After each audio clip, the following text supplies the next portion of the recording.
Mangalacharanam. Jaya Jaya Shri Chaitanya Jaya Nityananda Jaya Advaita Chandra Jaya Gaura Bhakta Vrinda Jaya Jaya Shri Chaitanya Jaya Nityananda Jaya Advaita Chandra Jaya Gaura Bhakta Vrinda Jaya Jaya Shri Chaitanya Jaya Nityananda Jaya Advaita Chandra Jaya Gaura Bhakta Vrinda. All right, welcome. We have Divya and Nikesh and Arjuna on Zoom. And we're going to be reading from Sri Chaitanya Charitamrita by Srila Krishnadas Kaviraj Goswami. Translations and purports by His Divine Grace A.C. Bhaktivedanta Swami Srila Prabhupada Ki Jai. Nama Om Vishnu Padaya Krishna Prastaya Bhutale Srimate Bhaktivedanta Swami Niti Namane Namaste Saraswati Deve Gauravani Prachardane Nirvishesha Shunyavadi Paschatade Shatarane. So this is Adi-lila, chapter 4. We are starting from 36 to 37. The confidential reasons for Lord's appearance continued. Evancha yaiche Krishna prakatya karana asura samhara anusanga prayojana mata Chaitanya Krishna purna bhagavan yuga dharma pravartana nahe tanrakam. Translation. Can you read, Mother Bhai? Yes. Just as these desires are the fundamental reasons for Krishna's appearance, whereas destroying the demons is only an incidental necessity. So far, for Krishna Chaitanya, the Supreme Personality of Godhead, promulgating the dharma of the age is incidental. So it was only incidental that he was teaching the Yuga Dharma, teaching everyone how to chant Hare Krishna. But the main reasons, the main reason is, sorry, was distracted there. Yeah, so in the same way that Krishna, his coming to kill the demons was not his real reason for coming. What was the real reason for Krishna's coming? To enjoy with the gopis. To enjoy with the gopis. Adi-lila. Yes. So in the same way, the real reason that Krishna, Lord Chaitanya came was not to, teach the Yuga Dharma and destroy the demoniac mentality of people, but it was to experience the love of the gopis. Yes. So Krishna is motivated by, the main thing that motivates Krishna is the gopis. Both in the form of Krishna and in the form of Lord Chaitanya. So, even in Sudarshan Chakra to Krishna, he says, Krishna, if you're done playing with gopis and playing your flute, can you start doing things that you've come here for? Then he'll be like, yes, I'm going to do that. And he hands over the chakra to him. I found it very funny. Krishna's like, you think I came here for that? You got me all wrong. You didn't understand me at all. So by the mercy of Krishna's Kaviraj, you can understand a little bit about Krishna, what motivates him. Krishna is the supreme enjoyer. So, with his friends, yeah. gopis, and Gopal. His parents, all the Brajavasis, yeah. Text 38. Kona karane yabe haila avatare mana yuga dharma kala haila se kala milana. Sneha? When the Lord desired to appear for another reason, the time for promulgating the religion of the age also arose. So it just happened to be the time for someone to come and for the Yuga avatar to come. He's like, okay, that worked out well. Text 39. Dui hetu avatari lana bhaktyagana apane asvade prema nama sankirtana. Divya?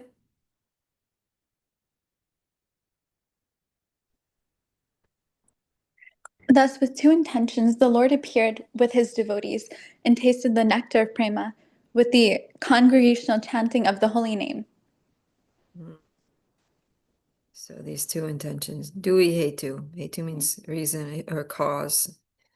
So he did the two things, and the two things happened to be highly compatible, fortunately. Yes. Right? Because he came to taste the nectar of prema, of Radha prema, basically, Radharani's love for Krishna. And he did that with the congregational chanting of the holy names. So Asvade prema, tasting that love through Nam Sankirtan. And so the way he did it was that he imbued the holy name with Radha's love for Krishna. Right? So he basically he's like, okay, I have to spread the holy name, and I have to also experience Radharani's love for Krishna. So let's chant the holy name in the mood of Radharani, right? Calling out for Krishna, Krishna, where are you? Right? So that's the mood with which he taught us to chant, and that's there in the Shiksashtaka, right? Like, Yes. oh, son of Maharaj Nanda Krishna. And he says, feeling your separation, I'm considering a moment to be like 12 years or more. Tears are flowing from my eyes like torrents of rain. I'm feeling all vacant in the world in your absence. So that's Srimati Radharani's Vipralamba Bhav. That in the absence of Krishna, she's just crying so many tears and feeling the pain of separation. And then the next verse also is really essentially Radha, that I know no one but Krishna is my Lord, and he shall remain so even if he handles me roughly by his embrace or makes me brokenhearted by not being present before me. He is completely free to do anything and everything, for he's always my worshipful Lord unconditionally. So this is Shikshastika. It's Lord Chaitanya's instructions on how to chant the holy name, the benefits of chanting the holy name, the potencies of chanting the holy name, the mood to chant the holy name. And yeah, he's teaching us how to chant the holy name is to chant in the mood of the gopis, principally Srimati Radharani, in separation from Krishna. And that's how he chanted the holy name. That's how he taught us by his example to chant the holy name. So he didn't, I've heard in a class by Varshana Swami one time, he was saying that in only once in 1,000 Kali Yugas, one kalpa, does Lord Chaitanya come, right? So then Same like Krishna. Does Krishna come and does Lord Chaitanya come? They come in the same kalpa.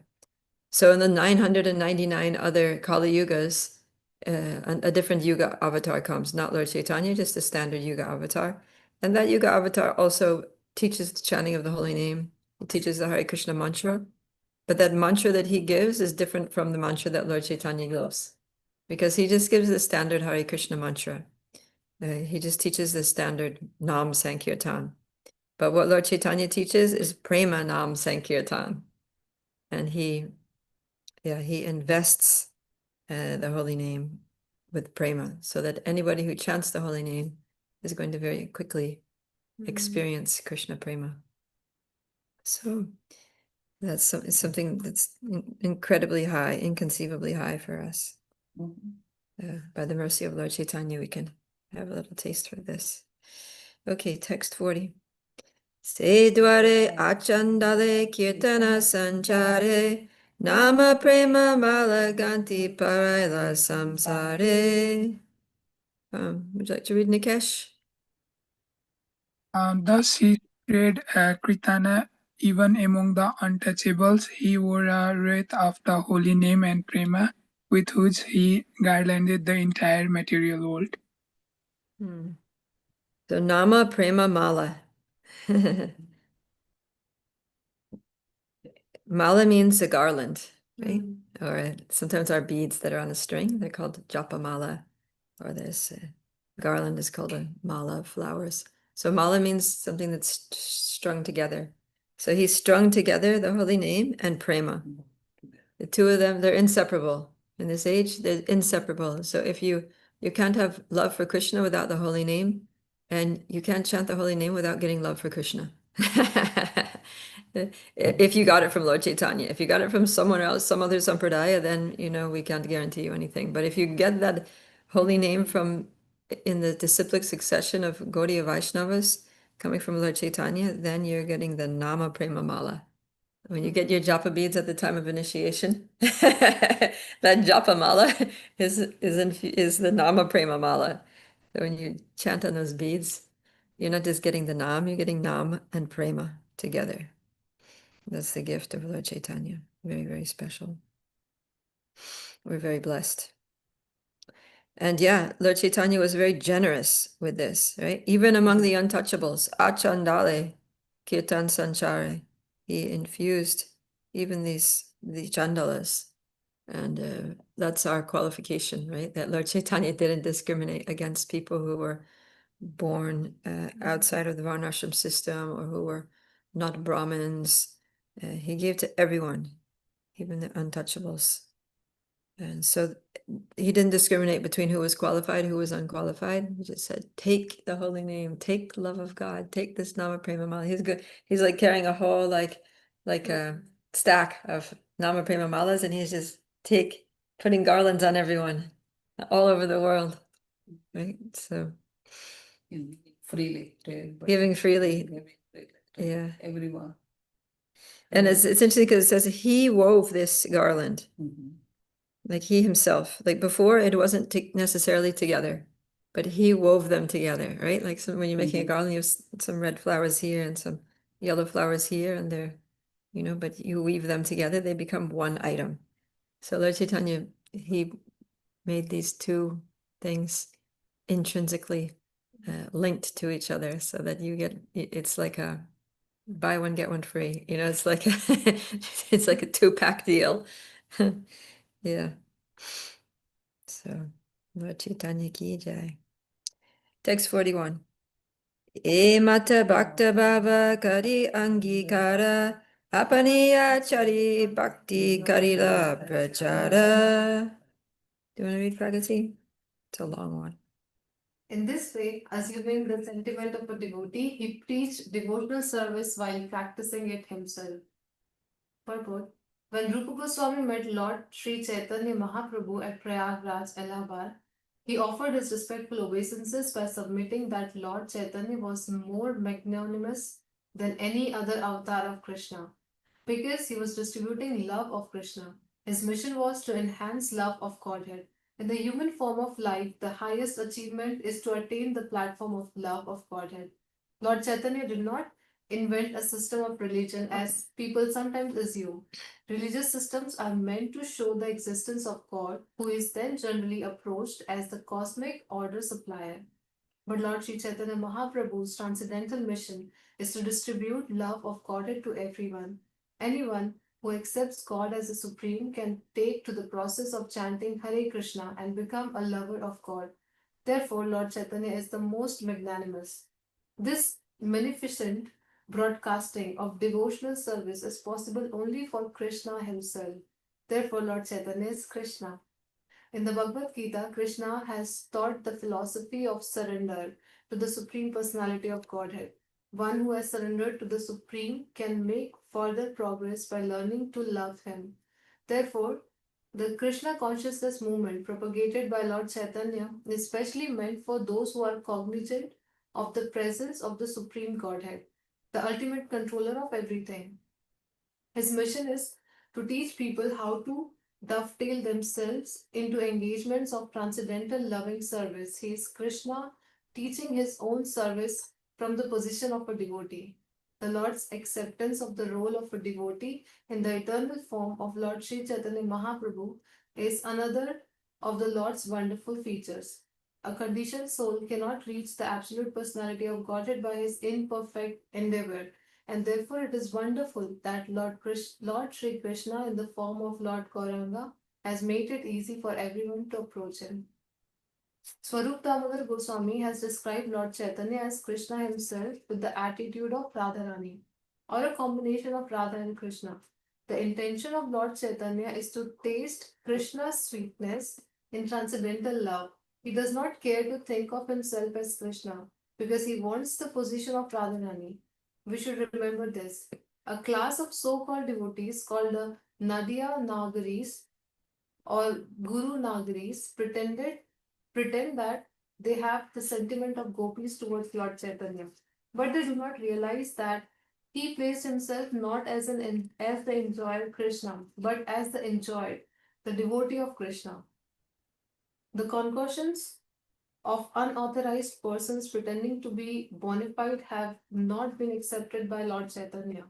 Presentations such as those of the Gaura Nagaris are only disturbances to the sincere execution of the mission of Lord Chaitanya. Lord Chaitanya is undoubtedly Krishna himself, and he is always non-different from Srimati Radharani. But the emotion technically called Vipralamba Bhav, which the Lord adopted for confidential reasons, should not be disturbed in the name of service. A mundaner should not unnecessarily intrude into affairs of transcendence that thereby displease the Lord. One must always be on guard against this sort of devotional anomaly. A devotee is not meant to create disturbance to Krishna. As Srila Rupa Goswami has explained, devotional service is anukulyena or favorable to Krishna. Acting unfavorably toward Krishna is not devotion.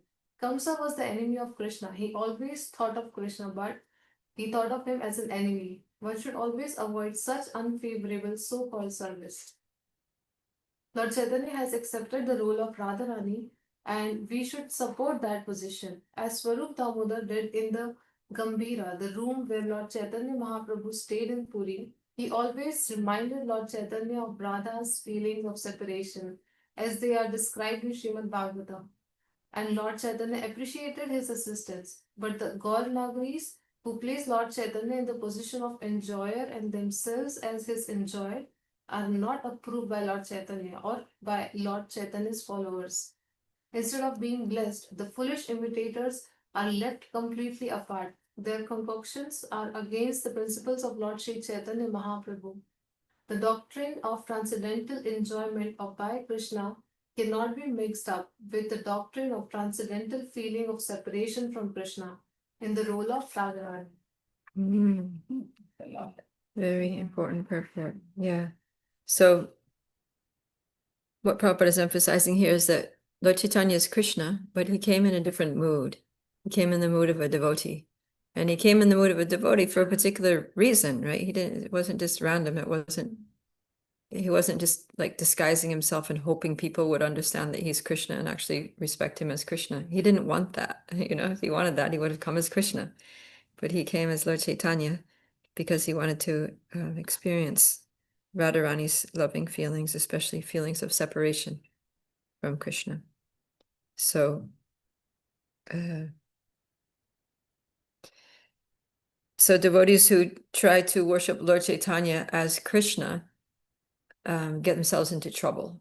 So you might say that, well, it's kind of innocent, it's good intention. They know that Lord Chaitanya is Krishna. So then they try to put Lord Chaitanya like with gopis or something, they have Lord Chaitanya. Lord Chaitanya is Krishna. He must be wanting to do Adi-lila then, So that's what the Gaura Nagaris do. Yeah. And it's a total it's just like for Lord Chaitanya, it's disgusting. It's like, get away from here. This is not what I'm doing. So it's actually disturbance. So yeah, that's why Prabhupada is talking about this, that the emotion technically called Vipralamba Bhava, which the Lord adopted for confidential reasons, should not be disturbed in the name of service, so-called service. Like we're serving Lord Chaitanya by, giving him some gopis, or they're pretending to be his gopis or something like that, worshiping him in that mood. He's saying, no, a mundaner should not unnecessarily intrude into the affairs of transcendence and displease the Lord. Okay. So there are some subtleties here, and what Srila Prabhupada is bringing out is that the Lord, it's personal, right? Krishna, Lord Chaitanya is Krishna, but he's in a certain mood. There's just like somebody, it's the same person, but let's say, there's a devotee that you know well, and that devotee, you see them and they're in a very thoughtful mood. Maybe they're reading, they're studying, they're, thinking deeply about Shastra or something. And then you come in and you just start trying to joke with them. It's just like, get out of here. I'm like, can you see I'm trying to focus? I'm trying to study. I'm like, you're just like bringing everything to like being goofy and disturbing me. And then that same devotee you see in another context, and they're just being silly and they're being goofy and they're like laughing and joking. And then you go up to them and you're like, oh, can I ask you a philosophical question? You got the book in your hand. I read this the other day and I like didn't understand it. Can you explain it to me? And the person's like, get out of here. Can't you see I'm just like relaxing now? I'm having fun. I'm not answering philosophical questions right now. So the thing is, we have to understand the mood of the person. So Lord Chaitanya is Krishna, but he's in a different mood when he's Lord Chaitanya. And if we try to like play with him the way, you know, Krishna's devotees play with him, Lord Chaitanya is like not into it. It's a disturbance, you see. So Lord Chaitanya doesn't like these kinds of things. And Rupa Goswami says that devotional service must be favorable. Acting unfavorably towards Krishna, even, you know, with an attitude of service, so-called service, he said it's not devotion. So we need to be like Swarup Damodar. Swarup Damodar was very, very emotionally intelligent. And he was like always with Lord Chaitanya in the Gambhira. Gambhira is a house in Jagannath Puri where Lord Chaitanya stayed. And in that place is well known as being the place where Lord Chaitanya would experience these very intense internal meditations, and you get like absorb, you get into these like, you know, meditative trances of Radha Krishna Lila, and you would be just, you know, feeling separation from Radha and Krishna and Vrindavan and crying and, you know, running to try to find Krishna and things like this. Very, very deep, very emotionally intense. And Swarup Damodar would be by his side, and he knew exactly what to say, how to say it. He would, you know, be reading verses from Srimad Bhagavatam and other scriptures that would be totally aligned with Lord Chaitanya's mood to like nourish his meditation, to, you know, really make him go more deeply into those feelings that he was feeling. So we need to be like that. We need to understand the mind of the Lord and behave properly. Worship him in the proper mood. Yeah, I even saw one article that was, I think it was by Gaur Govinda Maharaj, and he was saying, he was being quite strong saying, and he was using these arguments here that, you know, when we're worshiping the deities of Shri Shri Gaur Nitai, we shouldn't put a peacock feather on Lord Chaitanya. Because Lord Chaitanya comes in the mood. Devotees like to put a peacock feather on it because it's like, we know he's Krishna. So it's like you feel happy, like Lord Chaitanya is Krishna, and I know that he's Krishna, and I know he's the Supreme Personality. So they're trying to do it out of a nice devotional thing, like offering respect to him as the Supreme Personality of Godhead, that he's fully Krishna. He's not just an incarnation, he's actually Krishna himself. And it's a way of like, kind of like demonstrating that or expressing that, you know. But he says that's not Lord Chaitanya's mood. Like Lord Chaitanya never in his manifest Leela wore a peacock feather, right? For a reason, because he wasn't in the mood of Krishna. He wasn't like, you know, coming. Yeah, and is Radharani going to go around with a peacock feather being like, yeah, I'm Krishna? That would just be so weird for Radharani. So Gaur Govinda Maharaj was saying that it's actually not appropriate to put a peacock feather on Lord Chaitanya.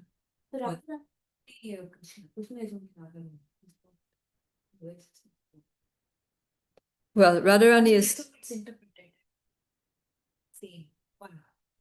same but different.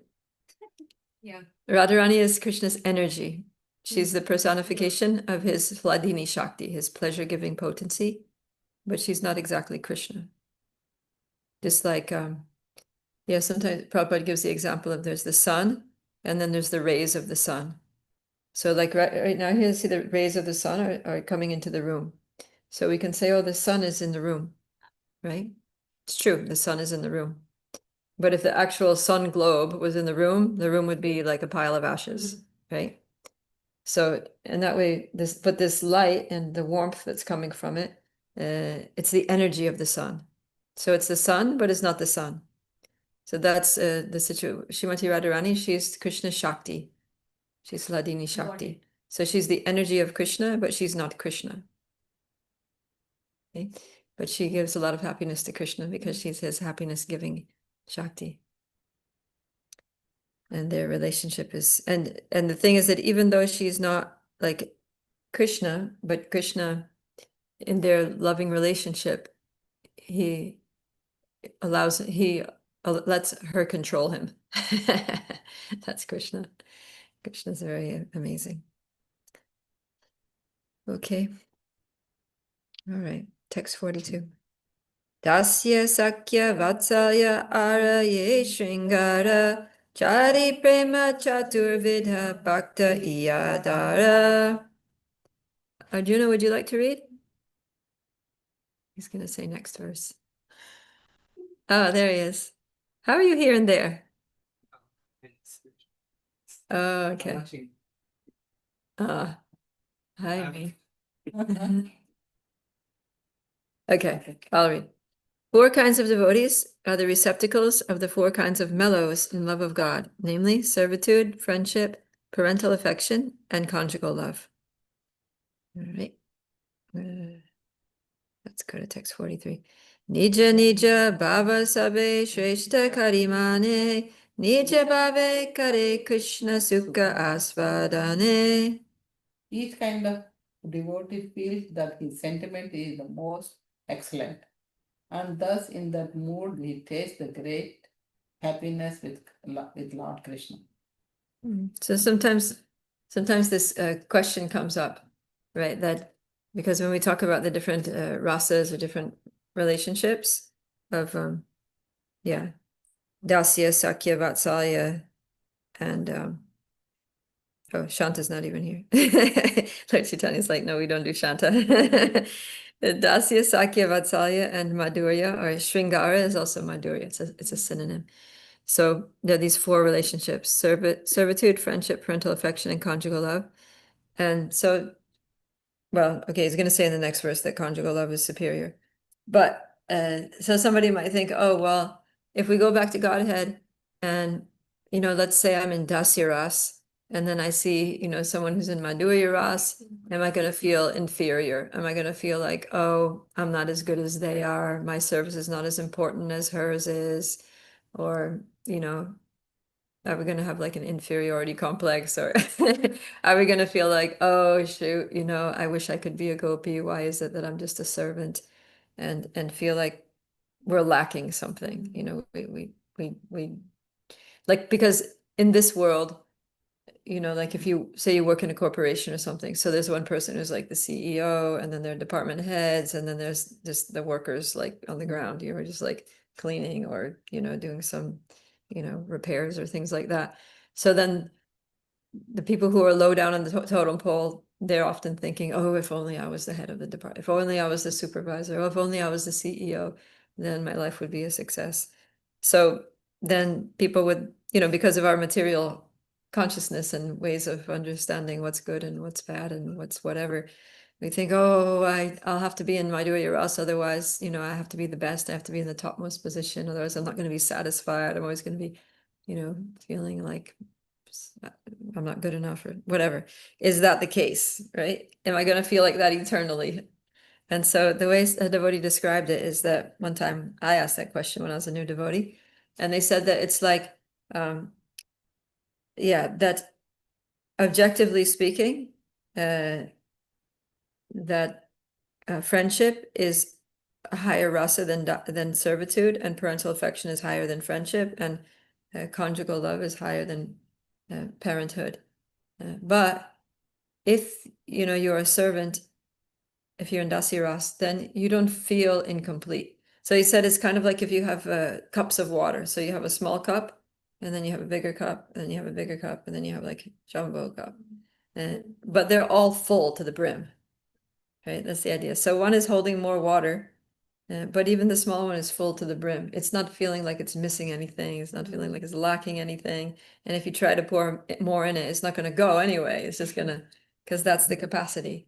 So yeah, I thought that was a good analogy to explain how, even though some may be in some senses like, lower or less intimate, but they still feel perfect and complete and fully satisfied, and nothing's lacking, because that's their relationship. They don't want another relationship because that's what their relationship is. It's just like, the boy's relationship with his mother. So even when he's an adult, he doesn't think, oh, he sees that maybe he sees that his father has a more intimate relationship with his mother, right? But he's not thinking, oh, I wish I had that relationship. That would just be super creepy, right? So the thought doesn't even cross his mind because his relationship is different and he's very satisfied, having that relationship with his mother. He doesn't want to have the same relationship that his father has with his mother. So that's the same thing here. Divya, you have a question or comment? You kind of just answered what I was going to ask. It was, I think Ajit mentioned it one time in like a Bhakti Shastri class. He was saying how, I forget the reference he sent, but I have it somewhere, but he was saying how he read somewhere that in the spiritual world, we can also kind of, like, it's not like our positions are exactly like fixed. Like if we wanted to serve Krishna in a certain way, we could, something along the lines of we could almost take on another body to, if our desire is like, oh, I want to be able to satisfy Krishna in this way, I want to serve Krishna in this way and that way, there's a variety, or there's allowance for that. I think I don't know how credible, but I heard something like that. I mean, it's not that it's not possible, but it just doesn't really happen, like Okay. you have a relationship with someone, that's your relationship. Like I was saying, the son he doesn't want to be, intimate, like conjugal lover with his mother. It's like, so, yeah, but there are pastimes where, like, for example, Narada Muni, he comes to Vraj and he sees, Rasa Lila, and he's like, oh, that looks very interesting. And then, he wants to experience what it's like to serve Krishna in that mood. And so he's like sitting on the bank of Narada Kund there, or Kusum Sarovar, that area. And he's just like praying to Krishna, can I enter into that Leela? And then, Brinda Devi comes along and she's like, hey, Baba, what are you meditating on? Come with me. I want to show you something. And then she takes him over to the Kund, and then he sits down, and then she just pushes him in. And then he's like, what? And then he goes underwater, and then he comes out, and he's a female. He's like a young girl. And then she's like, now you can go and dance with Krishna or whatever. And then, yeah, so maybe he's like in that form for a couple of hours. But actually, the way the pastime goes, Indradyumna Swami tells this pastime, is that he doesn't actually join the rasa dance, but he's able to observe. Oh yeah, this is what he says. They're on the bank of Kusum Sarovara,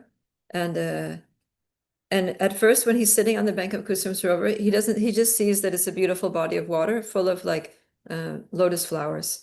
There's yellow lotus flowers and there's a blue lotus flower, and that's all he sees. And then she pushes him in the kund, he comes out female, and then he's like, what? And then he blinks his eyes and he looks out at Kusum Sarovara, and he sees now that all those yellow lotus flowers are not lotus flowers, they're actually the gopis, like the smiling faces of the gopis. And the blue lotus flower is not a blue lotus flower, it's Krishna.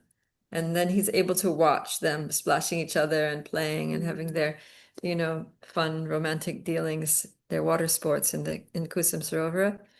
And then he wants to jump in and play with them. He's like, well, I'm a female, I can join.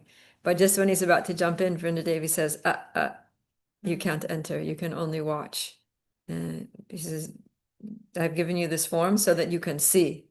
If in a male form, you couldn't even see it, but you can't enter because this is not you.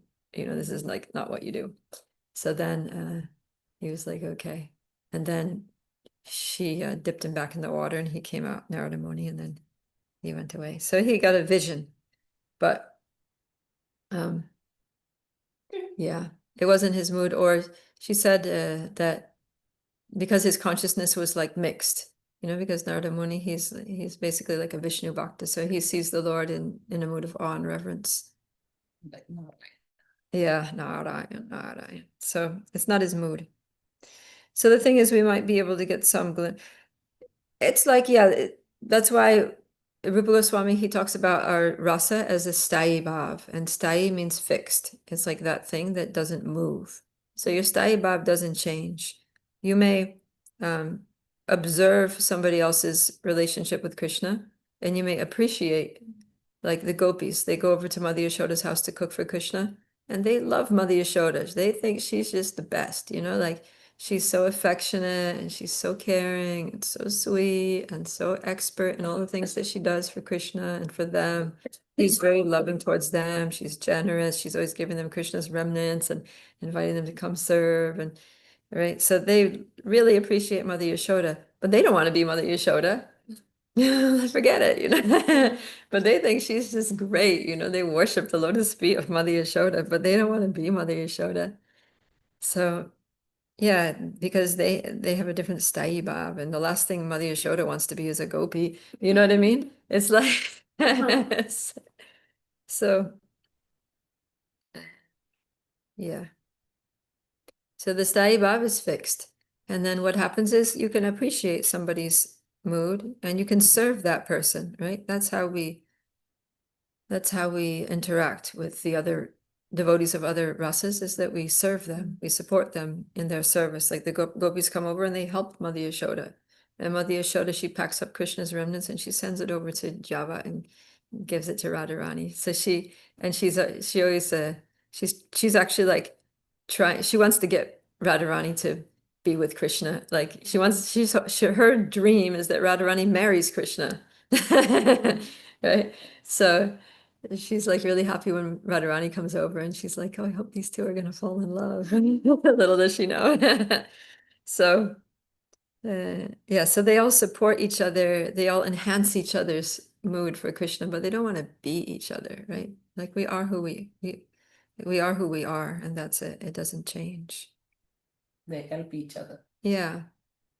So Divya, it's not that they can't be, it's not that like, you know, there's like a restriction, because in the spiritual world all desires are fulfilled. It doesn't become a desire. You just don't desire that. Yeah, that's a really good point. And even you can see it in your day to day. Like I remember when I just joined the ashram, when I was moving in, I felt so jealous if someone was like so good at singing or so good at cooking and I didn't have that, or I didn't have that experience. I would always wish, oh, I wish I could be like that. I wish I could be like them. Why can't I be like that? But I guess the more you progress, you learn to appreciate and not, be jealous. Like there's no like envy there. So that makes sense. Even the more you progress, the more we learn to appreciate, and we're just satisfied that Krishna is experiencing this. Or if someone's better, like the gopis' mood is if someone's better at singing or someone's better at cooking, then they want that person to be able to give Krishna the best quality of service. So Yeah. yeah. Yeah, and there's something that you do that's better than everybody else. And people aren't envious of you. Oh, I wish I could do that. I wish I could sing like she does, or do whatever, make garlands like she does, or whatever it is. Make nectar drinks like she does. But you have a specific thing that no one can do as good as you, and that's your thing, and that's what you do. And Krishna loves the way you do it. And he knows no one can do it better. So, yeah, and that's why Krishna makes us all as individuals, because he doesn't want us to be someone else. He wants us to be ourselves. And so, yeah, as we advance more in Krishna consciousness and we actually have some self-realization, then, we come to actually appreciate ourselves for who we are and what we can offer. And we also support each other in, being ourselves for Krishna, in the service of Krishna. Okay, individuality ki jai. Yeah, he doesn't want two people to be the same. Yeah, I remember too when I was in high school, there was one girl and she was just like, seemed to be good at everything. And she was so cool and she had all the coolest friends and she always said the coolest things. And she was really good at all the sports that I was trying to be good at. And she was like, and I was always just like, I wish I was her, but it was just so dumb. And then later, when I grew up a little bit and I saw like the way that her life was and the way my life was, I was just like, you know what? I'm just glad I'm me. I'm fine. Thanks. Okay, text 44. Tatashta haya mane vichara yadi kari sabarasa haite shingare adika maduri. Who's reading last? I can do it. Go ahead. But if you conquer the sentiment in an impartial mood, we find that the conjugal sentiment is superior to all other in sweetness. Yeah, so he's saying that in sweetness, That's why it's called Madhurya Rasa, because Madhuri means sweet. No one is higher, lower than anyone else in the transcendental relationship with the Lord. For in the absolute realm, everything is equal. But although these relations are absolute, there are also transcendental differences between them. Thus, the transcendental relationship of conjugal love is considered the highest perfection. Mm. Yeah, so all services are absolute, all relationships are absolute and equal. And in this world too, Prabhupada would say that whatever service you're doing, the devotional service is absolute. It's not that one service is better or higher than another. And I've said this probably a few times before that Prabhupada very famously in Krishna Balaram Mandir said that bathing the white and black marble deities of Krishna Balaram on the altar and cleaning the white and black marble floor of the temple room is the same. It's not that the pujari on the altar is doing a higher service or a better service. And service is service. But all are important. Yeah, I mean, if the floor is dirty, then that's disturbing. It's going to be more disturbing than if the deities didn't bathe that day, right? So that's very important.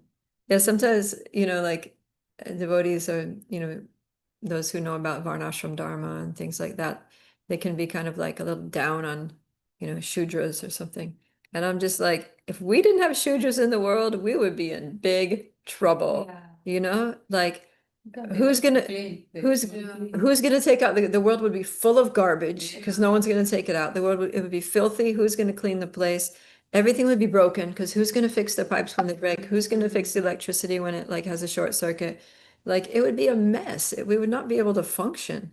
And also it would be so boring. There would be no entertainment, there would be no music, there would be no drama, there would be no art. It would be a boring, ugly, dysfunctional world. But not many people have this not many people think that way.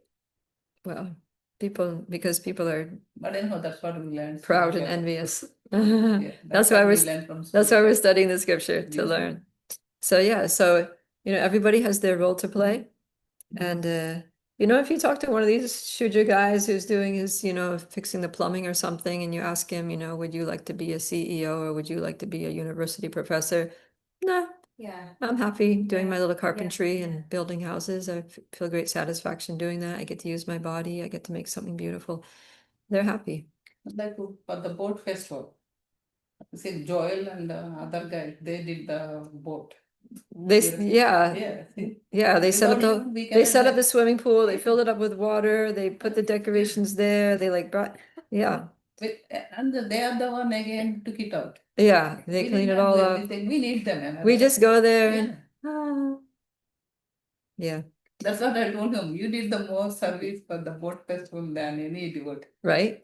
Yeah. Because for them also it took 2 days to put the makeup the pool. Definitely. Yeah. Yeah. So we need to, every service is important. yeah. We really need to appreciate all the different devotees doing all the different services and not think, oh, this one is better and that one is lower. And I don't care about this one who sets up the swimming pool and makes it all happen. I only care about the one who's there in the pool, pushing the boat around, offering the arti or something. No. And the person, sometimes, like we have the example of Jayananda Prabhu, and he was a Prabhupada disciple. He used to do everything. He would he would be taking out the garbage and he would be they said he was almost always lying in the ground on his back on a cardboard box, with his face underneath the car, fixing the engine, or changing the oil in the temple cars or something. And yet he was the most advanced devotee in the temple. So sometimes we have this mundane view that the person who's highly situated in terms of material position is the most advanced devotee. But that's not always the case. It may be the person who's taking out the garbage and repairing things around the temple that's actually the most advanced devotee. That's what they say, Jayananda Prabhu. He used to do everything. Yeah. Any service. Yeah. He's there. Right. Lavanga, you got your hand up there for a little while? I was just thinking because you were saying, without sutras, the world would be crazy. And I was realizing that also without sutras, we wouldn't have doctors and nurses. You know, Mm. because they have to deal with like blood and stool and things like that and vomit and deal like with all those things. So like, you know, without that you wouldn't have that either. Yeah, you wouldn't even have like health care because most of the people that work in hospitals are Shudras. And even I've heard that even doctors who do surgery, like not a, like an Ayurvedic doctor or something like that, or a doctor who like does the diagnosis and things, that's a different thing. But someone who's just a surgeon, that's a Shudra occupation. It's just like he's just like a mechanic. He's like a car mechanic, but he instead of repairing, like metal parts and things, he's repairing like little fleshy parts. Yeah, they cut. Yeah. Even today in India, people who do they are the Shudras. Like Because they cut up the body. Oh, body. because they touch a dead body. People can they can they faint. Mm. People they consume the alcohol and then they perform. They come and cut it. Yeah, they come and cut it. They So, take even today it is not. Okay, so let's go on. Text 45. Yatottaram maso swada vishesho lasamayapi ratir vasanaya swadvi pasate kapi kashyachit. Sneha? Increasing love is experienced in various states, but that love which has the highest taste in the gradual succession of desire manifests itself in the form of conjugal love. So, one thing that Lord Chaitanya and his followers do is they really heavily promote Madhurya Ras. If you read any of the Goswami's books, when they're getting up to like, yeah, like the high, they're really marketing. They're trying to, yeah.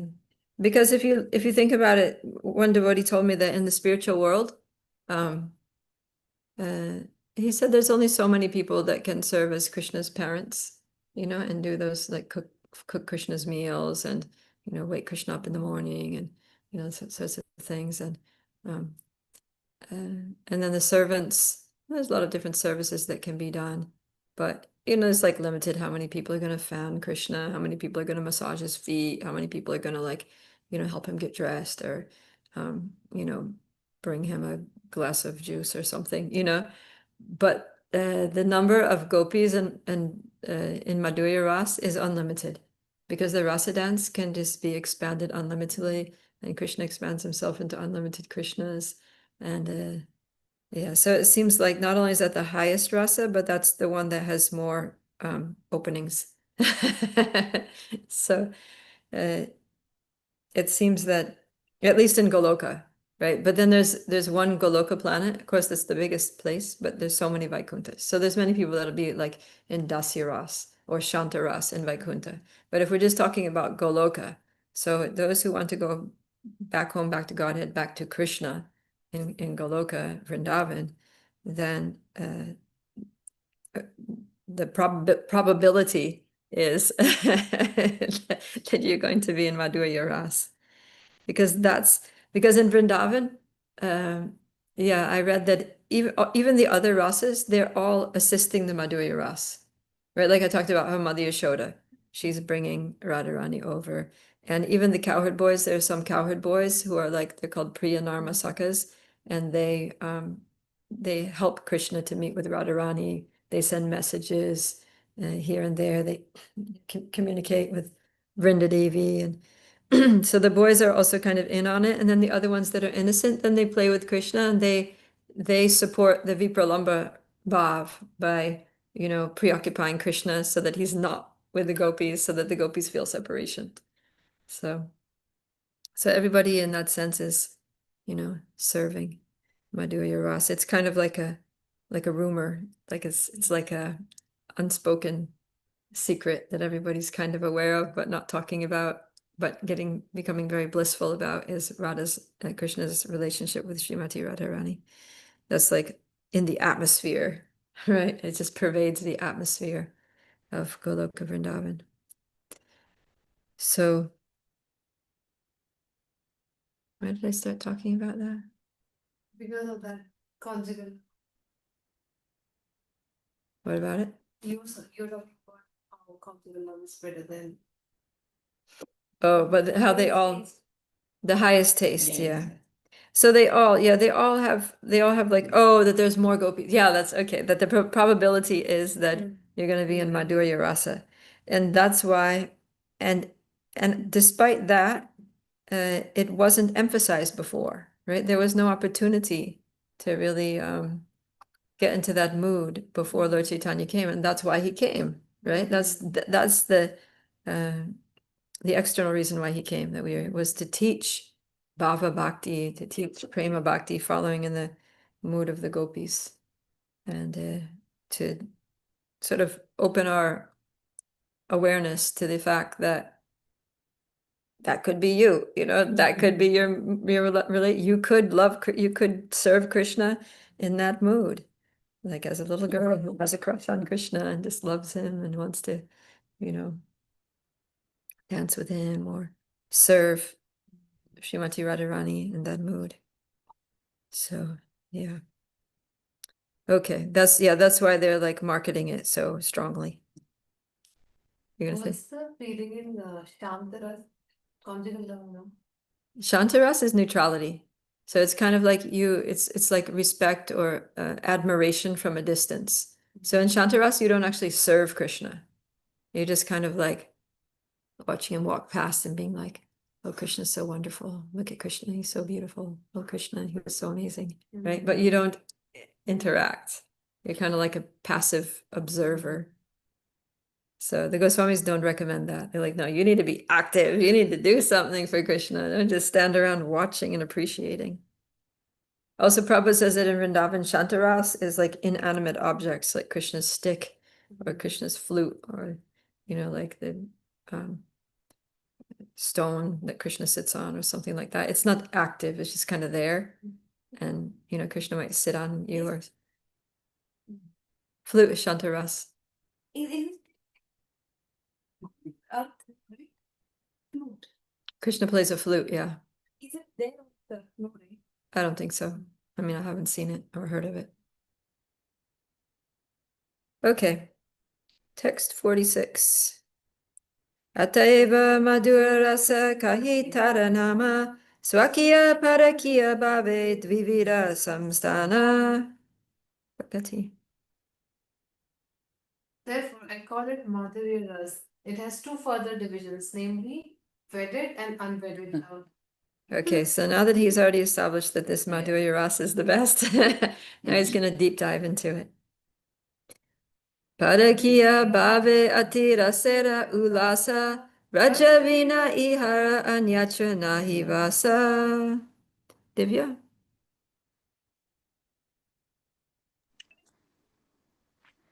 There is a great increase of mellow in there's a great increase in mellow in the unwedded conjugal mood. Such love is found nowhere but in Braj. Yeah, so not only is he promoting Madhurya Rasa, but he's promoting Parakiya Bhava of Madhurya Rasa. Unwedded conjugal love. Yeah, so this is found only in Vrindavan. You don't see this anywhere else, right? So in Dwarka, anyone who has a conjugal relationship with Krishna is married to him, right? As the queens. And then in the Vaikunthas, there's, Vishnu has Lakshmi, and, the Lord always has his consorts. But only in Vrindavan do you get this unwedded conjugal love. Text 48. Rajavadhu ganera e bhava niravadhi taramadye shiradhaya bhavera avadhi. Nikesh? This mood is unbounded in the themselves of Braja, but among them it finds its perfection in Sri Radha. Yeah, so all the gopis of Vrindavan, Braja, Vadhu, Ganera. It's funny because they call them Vadhus. See, because they're wives, but they're not wives of Krishna. The Vraja Vadhus, the wives, these housewives of Vraj. They're all married to someone else, and that's what makes it exciting. That's what makes it Parakiya, right? Para means another. It means another. So they're married, but there's someone else. There's another lover, and that para is Krishna. So yeah. So the mood is most that Radharani exemplifies. She like is the epitome of the Parakiya Bhav. And we were talking about that yesterday, that even though they're married, those husbands of the gopis are Krishna. They're expansions of Krishna. And the gopis themselves are Krishna's Shaktis, right? We were just talking about that. So if it was us doing this, it would be wrong. But because Krishna's doing it, he's not cheating on anyone, because the husbands are also his expansions. And he's not exploiting anyone, because the gopis are also himself, right? There's nothing separate from him. In Tattva, at least. Text 49. Prodha nirmala bhava prema sarvotama Krishnera madhurya rasa asvada karana. Arjuna, would you like to read? Might not be able to read. Maybe not. Yes, I can read. Are we on chapter 3? Chapter 4. Oh, chapter 4. Okay. Text 49. Alrighty. I have it right. Her pure, mature love surpasses that of all others. Her love is the cause of Lord Krishna's tasting the sweetness of the conjugal relationship. Yeah, I'm just gonna mute you, because otherwise somehow with your thing on, Arjuna, I always get an echo. So yeah, so Radha, Krishna's Kaviraj is glorifying Srimati Radharani's love. That it's pure, nirmala. Nirmala means literally, mala means mala means dirt, or like some spot. It says near, no dirt, no spot. There's not a single spot, any trace of material contamination.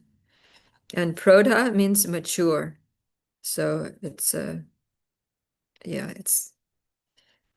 it's very advanced.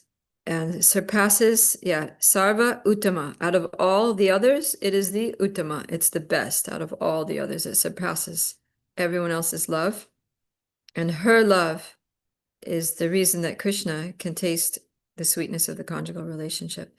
So if it wasn't for Srimati Radharani, then Krishna would not be able to enjoy Madhurya Ras.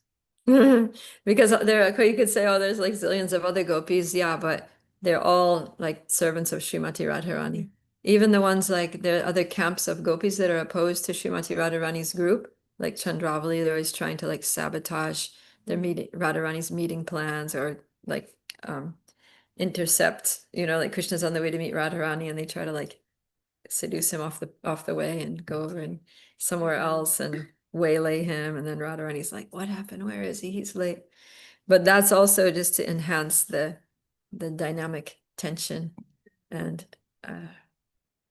support Radha and Krishna's relationship. So everything is supporting Radha and Krishna's relation, the divine couple. It's all about this divine couple, and everybody's serving that either directly or indirectly. So if Radharani wasn't there, the whole thing just falls apart, right? It's just Everybody is serving Radharani. yeah. Okay, text 15. Do you do that? Huh? It's a long one. I'll do it. Ataiva se baba angikara kari sadilena nijavancha goranga Sri Hari. Therefore, Lord Gauranga, who is Sri Hari himself, accepted the sentiments of Radha and thus fulfilled his own desires. Purport. Of the 4 kinds of reciprocation of loving service, Dasya, Sakya, Vatsalya, and Madhurya, Madhurya is considered the fullest. But the conjugal relationship is further divided into 2 varieties, namely Swakiya and Parakiya. Swakiya is the relationship with Krishna as a formally married husband, and Parakiya is the relationship with Krishna as a paramour. It's the same word, see, Parakiya, paramour. Expert analysts have decided that the transcendental ecstasy of the Parakiya mellow is better because it is more enthusiastic. Right? If you're married, it's kind of like, yeah, my husband. But if it's like it's a lover, it's like, oh my God, and we're gonna meet. Is it gonna work? Where are we gonna go? What's the plan? Right? It's like, This phase of conjugal love is found in those who have surrendered to the Lord in intense love, knowing well that such illicit love with a paramour is not morally approved in society. So if your love is not intense enough, you can't do it, right? You're just not going to go there because you're not willing to take the risk, right? But if your love is intense enough, you will do anything. You'll like risk everything. You'll risk your reputation. You'll risk your connection with your family. You'll risk getting ostracized from society. You don't care because your love just like surpasses any other consideration. But if your love is not that intense, then you'll just be like, yeah, we should just get married and then we can just relax into it, and not worry about it. So that's why the love of the queens of Dwarka is not as intense as the gopis of Raj. And that's why Krishna gets most pleasure from the gopis, because their love is most intense. And out of all the gopis, Radharani's is the most intense. The risks involved in such love of Godhead make this emotion superior to the relationship in which such risk is not involved. The validity of such risk, however, is possible only in the transcendental realm. So he's like, don't try that at home in the material world. So Akiya and Parakiya conjugal love of Godhead have no existence in the material world, and Parakiya is not exhibited anywhere in Vaikuntha, but only in the portion of Goloka Vrindavan known as Vraj. So basically, yeah, even in our relationship with Krishna, we shouldn't try to of course, very advanced devotees can do this internally as meditation, but we're not going to like serve Krishna like externally in a conjugal mood, right? You're not going to go on the altar and like kiss Krishna or something, like kiss Kalachandji. That would just be super weird. So he's saying that these neither Swakiya nor Parakiya Madhurya Rasa have existence in the material world, like for us sadhaka bhaktas. And Parakiya is not exhibited anywhere in Vaikuntha, but only in the portion of Goloka Vrindavan known as Vraj. Some devotees think that Krishna is eternally the enjoyer in Goloka Vrindavan, but only sometimes comes to the platform of Vraj to enjoy Parakiya Ras. The six Goswamis of Vrindavan, however, have explained that Krishna's pastimes in Vraj are eternal, like his other activities in Goloka Vrindavan. Vraj is a confidential. Yeah, actually, sometimes people say that only when Krishna comes to perform his pastimes in the material world does he have Parakiya Ras, and that in the spiritual world they're all married, or it's all just everybody knows that Radha and Krishna are a thing, and it's not something that they need to sneak around and do behind their back. And I've heard that before actually from devotees in ISKCON, but Prabhupada is saying no. The six Goswamis have explained that Krishna's pastimes in Vraj are eternal, like his other activities in Goloka Vrindavan. Vraj is a confidential part of Goloka Vrindavan. Krishna exhibited his Vraj pastimes on the surface of this world, and similar pastimes are eternally exhibited in Vraj in Goloka Vrindavan, where Parakiya Ras is ever existent. So, yeah, Krishna didn't come here. Yeah, I've heard it explained like this, that the reason Krishna wants to perform his pastimes here is because here the gopis actually have husbands and there's actually Parakiya Ras, where in the spiritual world it's not exactly like that. There's just like rumors of demons, there's rumors of husbands, but they're not really. The Prabhupada's like, no, he showed it as it is. That's what it is. In the third chapter of this epic, Krishna, this epic that we're reading, Caitanya Caritamrita, it's the epic. Srila Krishnadas Kaviraj Goswami has explicitly accepted the fact that Krishna appears in this material world at the end of Dwapara Yuga of the 28th Chatra Yuga of Vaivasvata Manu and brings with him his Rajdam, which is the eternal abode of the highest pastimes. Yeah, so before, he said that this Raj is a confidential part of Goloka Vrindavan. So there's there's like a hidden part, even like Goloka Vrindavan is the most confidential realm of the spiritual sky.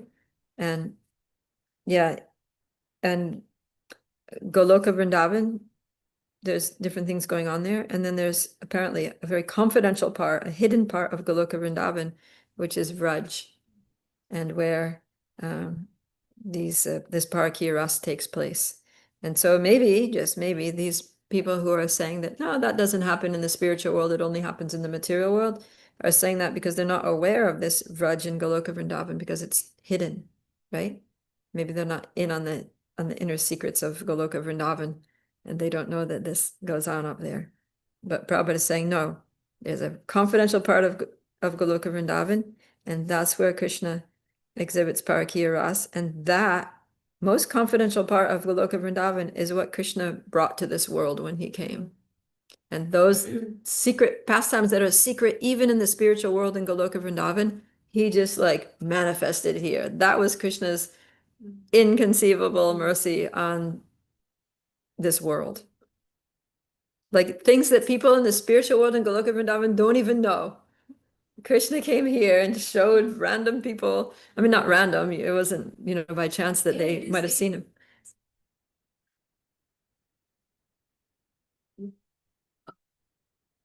Like he's put everything out there. Yeah. Nothing that it's hidden. He's really just taken all the skeletons out of the closet, you know? He's like, this is it. He just opened up the door, the bedroom door, and was like, have a look.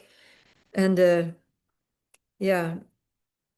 And then, you know, so I mean, how are we connected to that? You know, we weren't qualified to be there to actually see it with our own eyes, but by the mercy of the acharyas, it's all described in Srimad Bhagavatam, Caitanya Charitamrita, the books of the Goswamis, who are from that confidential place, right? Who live eternally in that Vraj confidential part of Goloka Vrindavan, and they are in those pastimes, right? Because if you look at the even Krishna's Kaviraj himself, he's a gopi in Goloka. Right? And all, Rupa Goswami, Sanatan Goswami, they're all in Madhurya Ras, they're all serving these most confidential pastimes. And so they can tell us about it because they literally are in it. And that's what we're getting here. This is like, I remember the first time that I actually realized that, you know, one day I was reading the Nectar of Instruction by Rupa Goswami, and I was thinking, oh my God, this book was written by Rupa Manjari. And I was just like, you know, like she's like one of the most, even amongst like the gopis, she's like one of the most intimate, that's like right there in the most intimate confidential pastimes of Radha and Krishna, and she's serving there and assisting in that, and she's writing this book telling us how to get there. Like we have to take this so seriously, like we have to just eat and sleep this instructions, you know, and make them our lifeblood. Is it 5 o'clock already? Oh my God, it's 5:10. I didn't even realize it. Anyways, we'll finish this purport. Yeah, one more paragraph. Okay, sorry, I just got swept away there by our good fortune. All right, let's see.